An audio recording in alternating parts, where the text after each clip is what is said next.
Welcome to the Better Agent Podcast. If you're a real estate agent that's looking to grow your business, then you're in the right place. Whether you want to go from 5 to 10 transactions a year, or 10 to 50 transactions per year, or more, well then this show is for you. I'm Josh Lavick, your host for the Better Agent Podcast, and in each episode, we'll bring you the tools, tips, and tricks directly from myself and some of the best leaders within the real estate industry. We have one goal in mind, and that's to boost your production and elevate your real estate game. Let's dive in and start creating a better real estate experience together. Welcome to the Better Agent Podcast. I'm your host, Josh Lavick, and today we're going to be talking about real estate again and how to improve your business. And I'm here joined with Barry DiRaimondo. He's the CEO of SteelWave, and they do a bunch of commercial real estate and other investment real estate. And well, I guess without saying too much more, I guess I'll let Barry kind of talk and take it from here and share a little bit more about his background with our guests. Sure. Well, SteelWave, just by way of background, we're commercial real estate investors and developers on the West Coast. You know, our markets are all of the main tech hubs. So what we do is, you know, our verticals are office, it's industrial, it's life science, and it's mixed use. So one way of thinking about this is we basically think that our job is to provide really differentiated work, live, and play environments for the innovation workforce. So if you look at our markets, it's Seattle, it's the Bay Area, it's LA, Orange County, San Diego, Denver, and Austin. And the commonality is tech, whether it's media tech, whether it's traditional tech, whether it's AI, whether it's defense tech, creative tech. It's all this sort of innovation workforce. And that's really our target audience. It's not back office. It's not insurance companies. It's not lawyers. It's not accountants. So we have a very specific target audience that we're going after.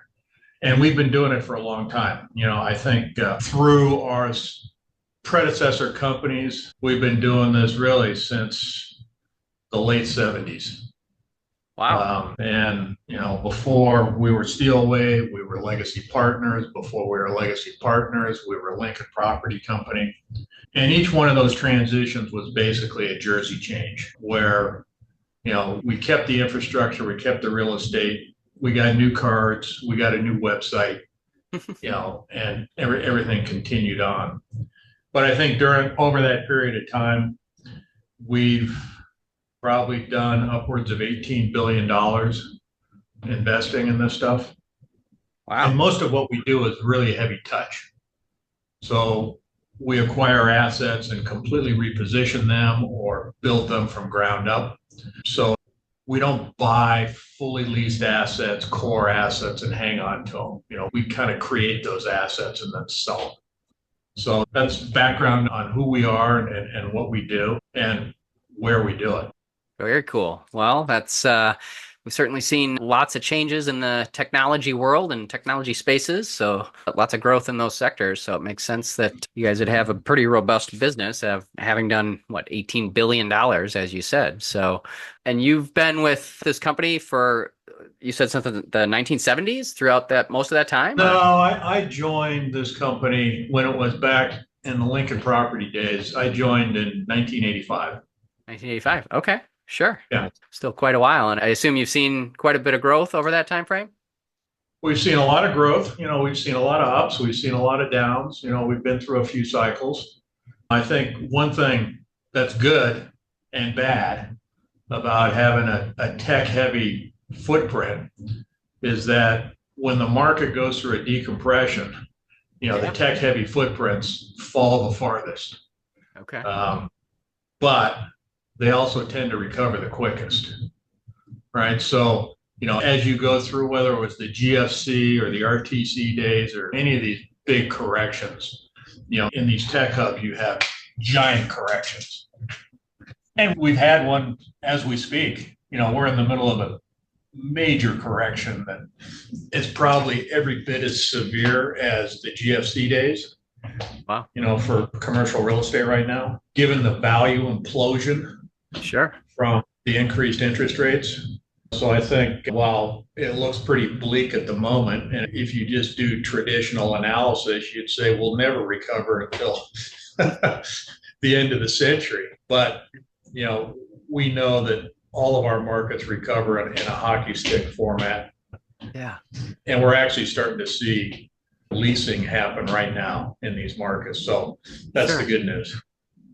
Yeah, I was curious. I mean, just hearing about some of the markets you serve, and I don't know how much, and again, I'm mostly in the residential space, so I don't deal as much in the commercial space. You know, I'm in Madison, Wisconsin, South Central Wisconsin, so not exactly in a hub. We've got some technology companies in our area, probably Epic Systems, you're probably most familiar with. Maybe they do electronic medical records. That's probably the biggest tech company in the Madison area, but totally different than what you guys deal with. But I was curious about like Silicon Valley Bank. I mean, just with everything that happened with that blow up, did that affect you guys at all in terms of your developing and Not really. I think indirectly it affected us because I think a lot of the startup companies, yeah, had assets sitting at Silicon Valley Bank. And I think Silicon Valley Bank was big on the VC side, candidly. So, sure. when that was starting to blow up, certainly for the early stage companies, it had some big impacts. So indirectly, it impacted us just to the extent that they were sitting in our buildings. Hmm. There was a lot of concern. Yeah, I think it's all been resolved, but I think what you saw there was probably endemic of what a lot of regional banks are going through right now. I mean, regional banks right now, I think you're going to see a giant consolidation of regional banks just because they've got such giant real estate exposure. sure. And, in the commercial real estate world, certainly in these tech hubs, there's a lot of debt that's underwater. Yeah. And candidly, the difference between today and the GFC is in the GFC, you had low interest rates. So you could extend loans and kind of hope for a better day Mhm. by just posting interest reserves. Today, you just can't do that because, the cost of capital is so high Yeah. that it makes it very difficult. So, there's a lot of restructures going on. I think you're going to see a lot of debt getting written off, Okay. especially with these regional banks. A lot of equity has just been washed. So that sort of has to work itself through the system. Hmm. And it's been working itself through the system slowly. And I think 2025 will be really when you see, the crescendo, if you will, of people come to terms with real values and debt starting to transact and equity starting to transact. It's been a little bit of a Mexican standoff for the last 18 months. Sure. But I think 2025, you'll see it wash through the system and the world start back up again. Is it because like a lot of the loans they are kind of coming due where that people are having to refinance at a much higher rate and now suddenly the values aren't quite there? Is that a big part of it? Well, I think you've had a lot of that. I think you've got that happening, but that's been happening, and I think the banks have been unwilling to really write down their book of debt, Hmm. candidly, because a lot of these regional banks couldn't.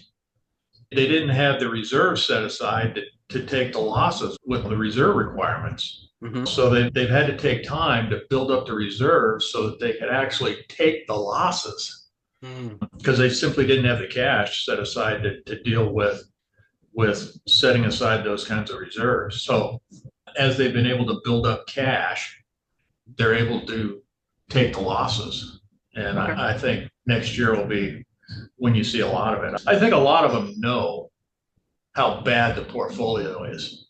Mm. They've just been precluded from admitting it to the regulators. Sure. And I think the time is coming where they sort of have to do it. Okay. Yeah. Yeah, so this is reminiscent of, I mean, I've been in the real estate market, like I said, 19 years. So I remember starting in the residential world, seeing all the residential values shifted back when in 2006 when the last recession hit. And, I don't think we necessarily saw that as much in the commercial market. But, based on what you're telling me here is we're kind of we're going to definitely experience a revaluation in the commercial markets. So do you see that as Well, some big opportunities potentially for other investors coming in and maybe I snap think up it's a some of huge these opportunity. properties? Yeah, I think it's huge opportunities. Unfortunately, a lot of the traditional institutional investors are dealing with all their legacy issues. Mm. So it's a little bit of a chicken and the egg. Okay. Yes, it's a great opportunity, but you're dealing with all your own equity write-downs at the same time that it's a great opportunity. I mean, to give you a sense, what was trading in San Francisco in the Mm-hmm. way of a office space, what was trading for, pick a number, 850 to $900 a foot is Okay. now trading for 250, Wow. right? Yeah. And you could really go to most of the markets we're in, and candidly, I'd say the markets we're not in, and you've still got that kind of massive drop. Maybe the numbers are different. In Denver, Yeah. maybe it was 450 a foot is now 100 a foot, Uh-huh. right? Yeah. But the magnitude's still the same. Yeah. Holy cow. Yeah. That's like 25% basically is what you're saying, kind of where they're at, huh? I mean, so what it tells you is that the equity's gone Yeah. and the debt is probably 50% impaired in Yeah. many instances. Okay. Huh. So where do you position Steel Wave? How does Steel Wave reposition to come ahead on this? Look, I think it's the best buying opportunity since the RTC days. I mean, it really is. Yeah. I think the institutional equity has been reluctant to come off the sidelines. Yeah. I think in 2025 they will. I mean, no one wanted to hear anything that said tech and office in the same sentence, Yeah. right? Right. Because that's probably where it's been impacted the most. For sure. But I do People are think, having their calls on Zoom and traveling, working from home, right? So, yeah. yeah, I think you've had this work from home phenomena, which has sort of impacted things. Yep. It's people are coming back to work. Who's not coming back to work though is the government. Yeah. One thing people don't realize is that between federal, state, and local governments, and just broadly speaking, I think you've got 25 million employees, government employees. 9 million of those employees are working full time from home. And I'm including the Defense Department, I'm including police and fire. And, those guys are all back to work. Right. But, the IRS and the GSA, and go down the list, these guys are all working from home. Yeah. Which, and they're probably not coming back to work anytime soon. Sure. Yeah. And that's had a big impact in some of these markets that are very government top heavy, like DC. DC for sure. Yeah. Actually, I have a good friend of mine who he works for the federal government in DC and works remotely, work just like what you're talking about, works from home, and Right. he just got exactly what you're saying. He got just, confirmation that he can continue doing that at length. And so maybe he flies to DC a few times a year, but that's about it. Yeah.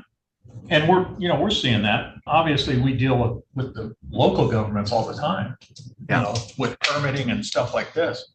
Yeah. And trust me, it's not like the government was hyper efficient before working from home. Yeah. And they're much less now. So, the time for permitting and all that stuff is taking much longer. It's a much more fragmented process. Right. Wow. All right. Well, I appreciate you sharing a little more on your background and what's going on and, a lot of things going on. So part of my goal too in this podcast is to try to reach listeners and viewers and things like that would be really interested in growing either their own real estate business or portfolio or something like that, from one level to the next. So, from my standpoint, like as a residential practitioner, people that are looking to maybe going from selling 10 homes a year to 40, 50 homes a year. But maybe from your perspective, it's developing from, a few rental units on up to maybe a few hundred rental units or something along those lines. Is there anything maybe that you could share about your process and experience in terms of how you run your business and how you've seen it grow and adapt over time that could speak to just some of the things that you've found to really move the needle in terms of your growth and change over time? Look, I think you have to really define what your business ethos is and then stick to it. I think the biggest mistake people make is they don't really understand. They haven't really defined exactly who their target audience is and what they want to do when they grow up, if you Yeah. will. And they get distracted by lots of different types of opportunities.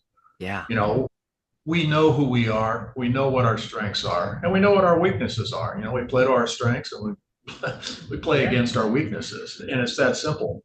Yep. You know, my journey into real estate was not direct by any stretch of the imagination. Mm-hmm. I'm actually a biochemist by training. Ah, nice. I have a biology degree as well, and now I sell houses. Here we go. So everyone in my family was a doctor. Okay. And that was kind of the family path. You're either a patient or a doctor. And I said, well, being a doctor is probably better than being a patient, so I'll be a doctor too. So that's, one of the reasons why I went down that path. Yeah. And after I graduated from Berkeley, I spent a little bit less than a year doing research to figure out if I wanted to go on and get a PhD. Mm-hmm. And I hated it. And I said, well, that's not what I want to do. So I'll default to going to med school. So I applied to med school, got into med school. And in the interim, I had started up a small construction company. And in the beginning, we were doing fences and decks for houses. And then it morphed into doing kitchens and bathrooms. And then it morphed into building spec homes. And when I decided I was going to go to med school, I sort of stepped back, and everyone else in my family is a doctor. And I sort of saw the lifestyle that they were dealing with going through med school and going through internship and residency and all that stuff. And I finally came to the conclusion that I did not want to go to med school. So at the time, we were doing a major rehab of a guy's house who was a bond trader. And I sat down with this guy and I said, what do you think I should do? Yeah. And he said, you should go to business school. He said, it'll just give you maximum amount of optionality and you'll figure out what you want to do. Yeah. So I ended up going to business school with an eye towards either leveraging my technical background and coming out of business school and going to work for a Genentech or someone like that, or leveraging my construction background and going to work for a developer. Right? Yeah. Well, it just sort of happened. Yeah. That I ended up going to work for a developer. Right?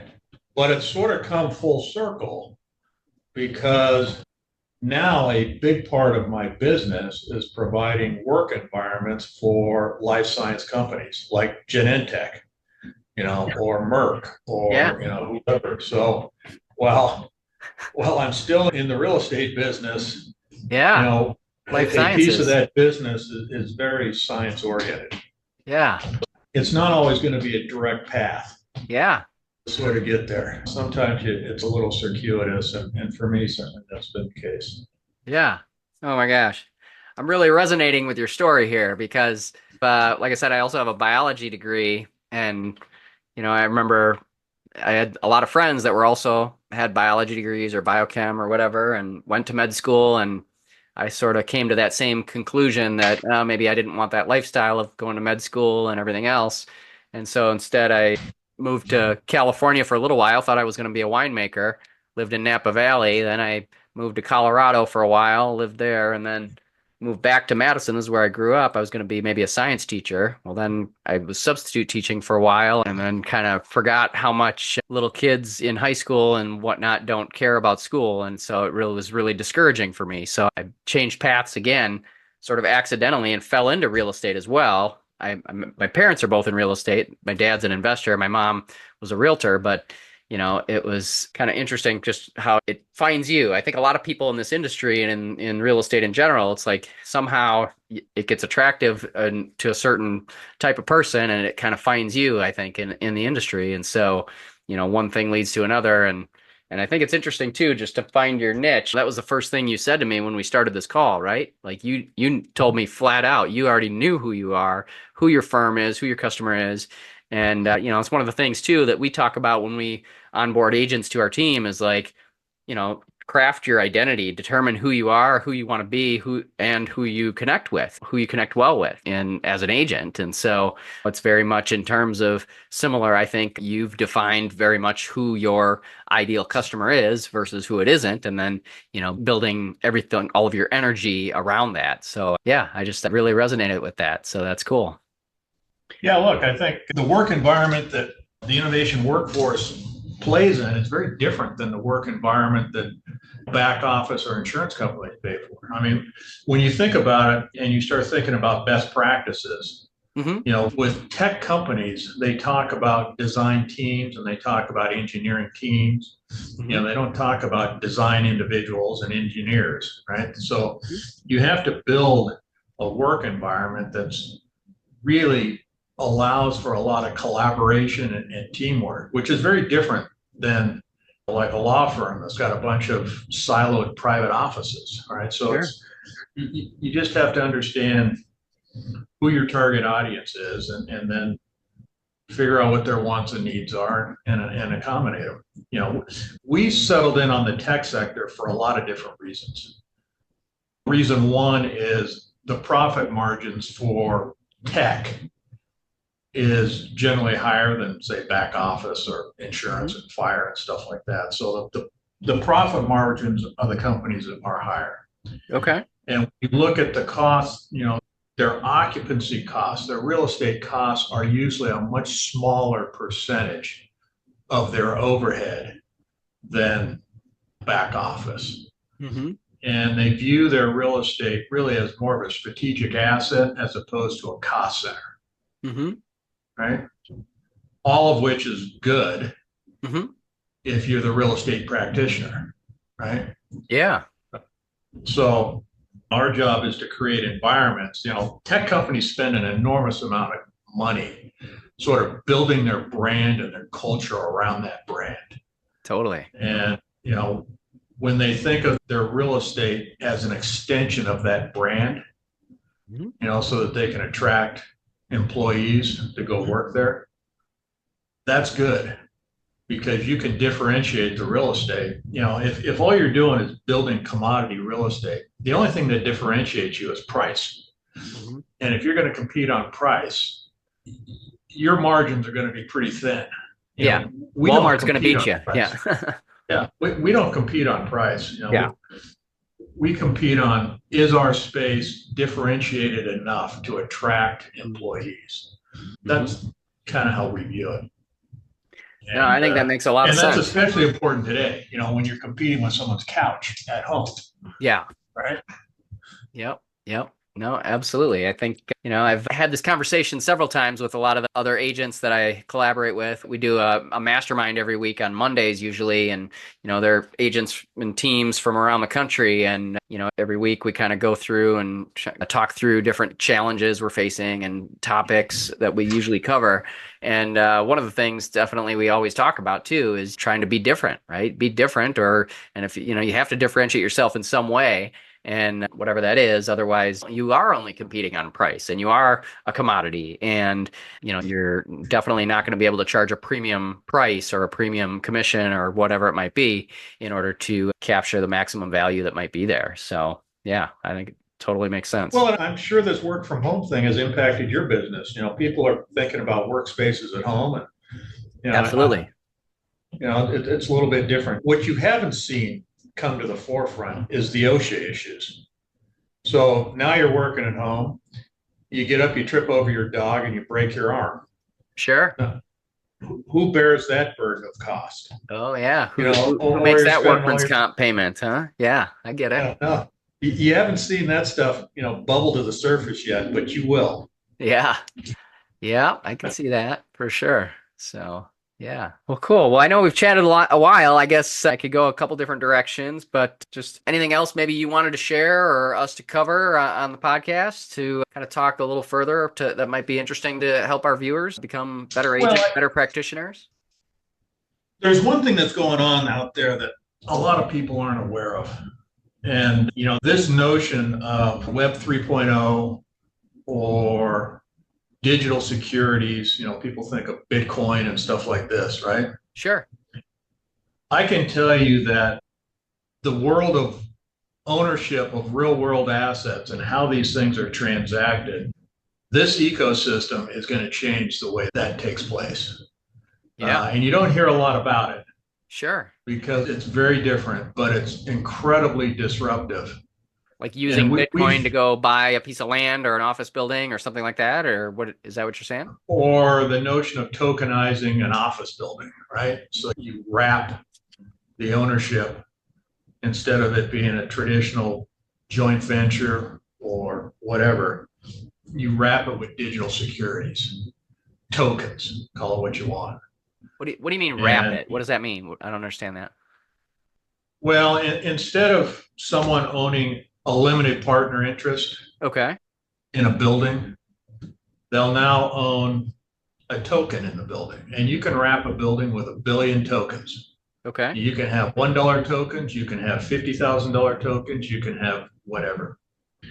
And the whole notion is that you can trade those tokens either peer to peer. I can sell that token to you directly. Okay. Or I can list that token on any number of regulated digital exchanges and sell it off an exchange, right? So you think we're going to start seeing this more and more, and it'll be? Oh, I can tell you unequivocally, within 2 years, it will be the discussion. We're already seeing it. We formed a subsidiary company called Steelwave Digital. Okay. Because we saw it coming. And we started dealing with this probably 3.5 years ago when it was really early. I mean, we're early today, but we were really early back then. Yeah.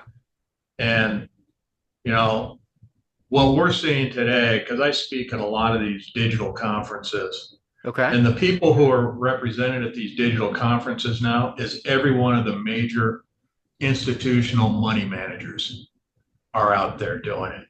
And they're building out whether it's Goldman Sachs, whether it's Franklin Templeton, go down the list, Aberdeen, they're all building out their digital securities teams to basically wrap their financial instruments in digital securities to sell them to their clients.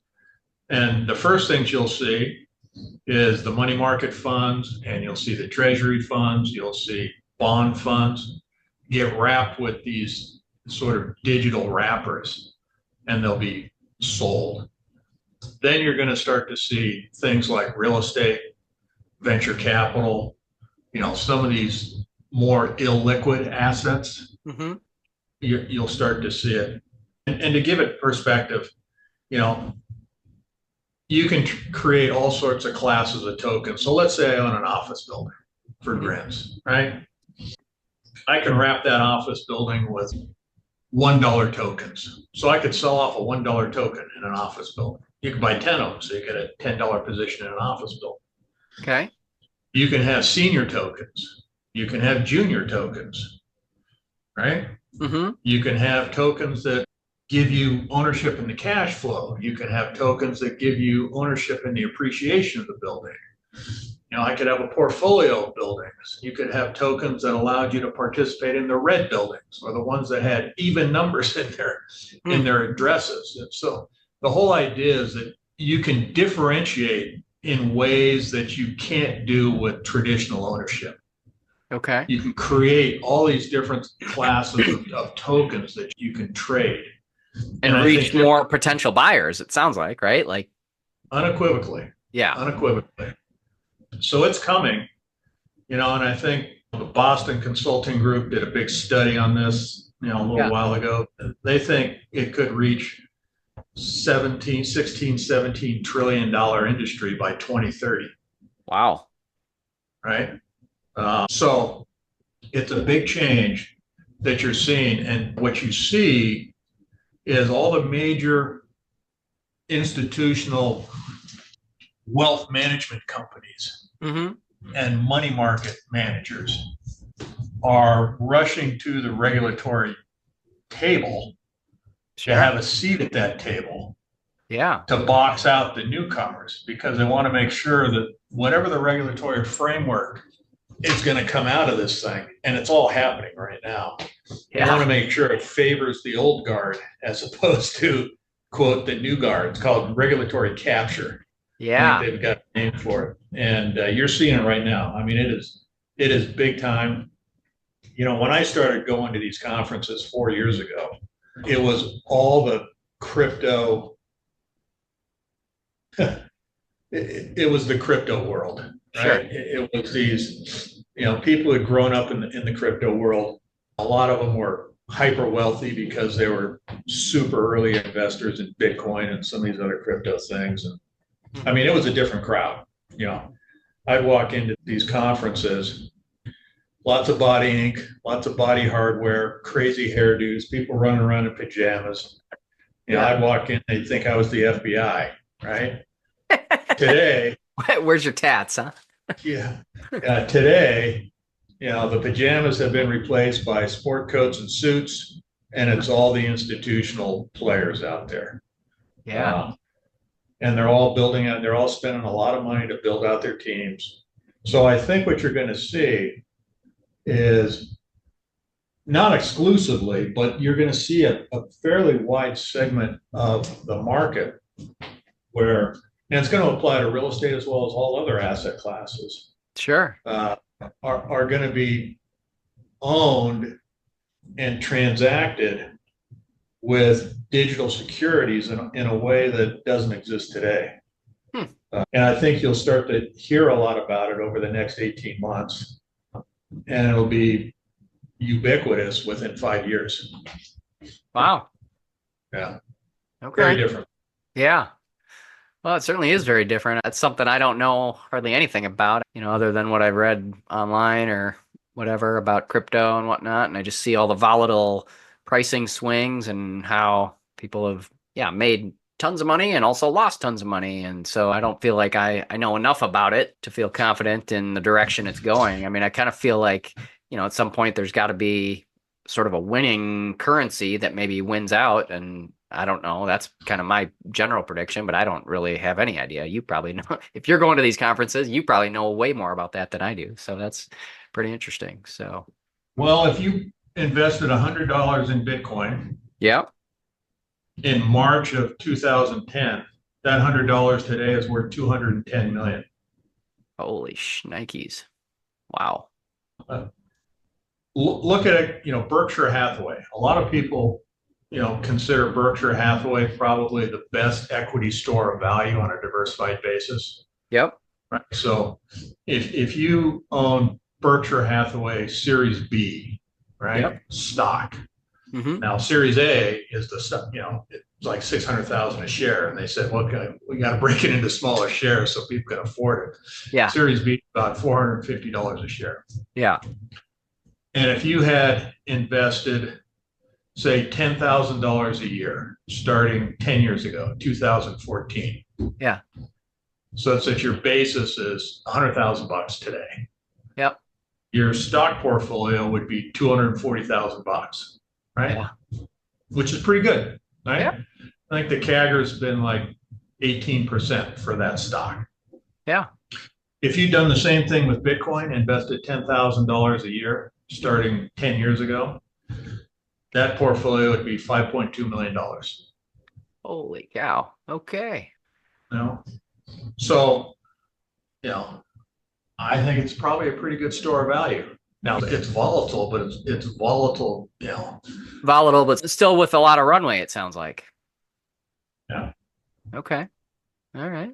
Now what you're starting to see is public companies are starting to put it on their balance sheet as a store of value. There's 42 companies that have Bitcoin positions, publicly traded companies that have Bitcoin positions on their balance sheet as a store of value. Tesla's sitting on a bunch of it. MicroStrategies is sitting on a bunch of it. These aren't Bitcoin companies. They're just sitting on it. Mm-hmm. I mean, if you've talked to any of the candidates for president,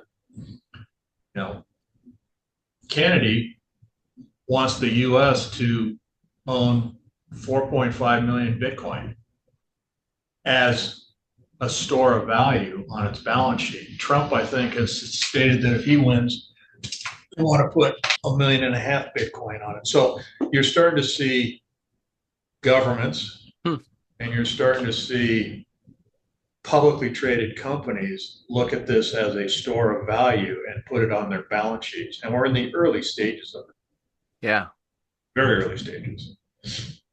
Well, even though you've had this gigantic run up. Yeah. I don't know what it's trading today, $65, $66, $67,000 a coin. Wow. A lot of people think it's going to run to $1.5 million easy. Wow. Okay. So I better but sharpen my pencil and do a little more research, I think. But I think more importantly, I think just this whole Internet 3.0 and this whole digital security thing about how you can wrap real estate with digital securities and do so in a very creative way, I think really will impact the real estate markets favorably. Yeah.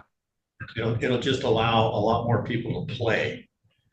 More people be able to invest in buildings that you're doing and projects. Yeah, buildings, houses, whatever. Yeah. Okay. I'll have to, I'm heading to a conference the end of October here, so I'll have to bring that up with some of the people that I'm attending the conference with. So I'll see if I can dig into some See what they think. Yeah, I'd love to hear it. Well, cool. Well, I appreciate you coming on the show on the Better Agent Podcast today and sharing a little bit more with our viewers. And again, my name is Josh Lavick, and I'm your host. And we've had a great conversation with Barry DiRaimondo from Steelwave LLC. And again, you're watching the Better Agent Podcast. Thanks for tuning in. Thanks for tuning in to the Better Agent Podcast. I hope you found today's insights valuable. Don't forget to subscribe and leave a review if you enjoyed the show. Stay tuned for more tips, Q&A sessions, and sneak peeks into our 21-day challenge. To get full access of our show notes and more details on the 21-day challenge, go to abetterrealestateexperience.com. Keep striving for greatness, and I'll see you on the next episode.